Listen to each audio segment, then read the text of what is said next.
আসসালামু আলাইকুম রহমতুল্লাহ বরকাতু। আজ নিয়ে আসছি ইসলামিক জিজ্ঞাসা এবং তার উত্তর। ইসলামিক জিজ্ঞাসা এবং তার উত্তর অর্থাৎ প্রশ্ন এবং তার উত্তর। আজকের প্রথম প্রশ্ন হচ্ছে, অমুসলিমদের সন্তান যারা শৈশবে মারা যায় তারা কি কাফের?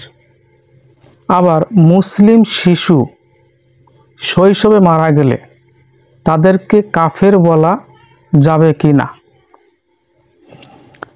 অর্থাৎ অমুসলিমদের সন্তান যারা শৈশবে মারা যায় তাদেরকে কাফের বলা যাবে কি না, আবার মুমিনদের সন্তানও যদি শৈশবে মারা যায় তাদেরকেও কাফের বলা যাবে কি না, এটা হচ্ছে মূল প্রশ্ন।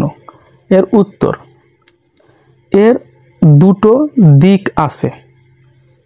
প্রথম হলো, একজন অমুসলিমের সন্তান শিশু অবস্থায় মারা গিয়েছে। আমাদের প্রথম বুঝতে হবে, ইসলাম মূলত মানুষের ঐচ্ছিক কর্মের উপর নির্ভর করে। জন্ম, বংশ, কার সন্তান কার পরিবারে জন্ম নিয়েছে, কিভাবে মৃত্যুবরণ করেছে, এটা বড় বিষয় নয়। কাজেই যে শিশুটি জন্মেছে এখনও বড় হয়নি, সে প্রাপ্তবয়স্ক হয়নি, তাই তার তো কোনো পাপ নেই। কাজেই কোনো শিশু শিরক করতে পারে না, কুফর করতে পারে না, সে তো সচেতন হয়নি এখনও।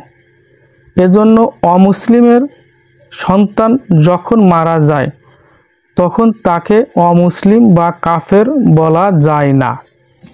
রাসূল সাল্লাল্লাহু আলাইহি ওয়াসাল্লাম বলেছেন, প্রতিটি মানব সন্তানই ফিতরাতের উপরে, মানবীয় প্রকৃতির উপরে, তাওহীদের উপরে জন্মগ্রহণ করে।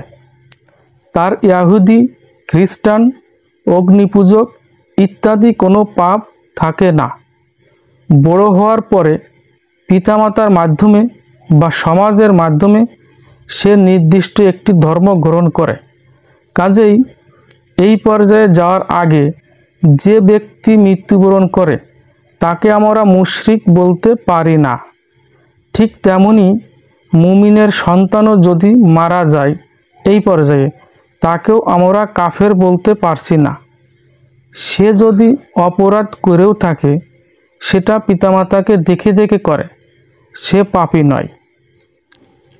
এই উত্তরের যদি কোনো সংযোজন বিয়োজন করতে হয়, কোনো স্কলার দেখে থাকেন তাহলে করবেন এবং কমেন্টসে সঠিক উত্তর জানাবেন। দেখার জন্য সবাইকে ধন্যবাদ।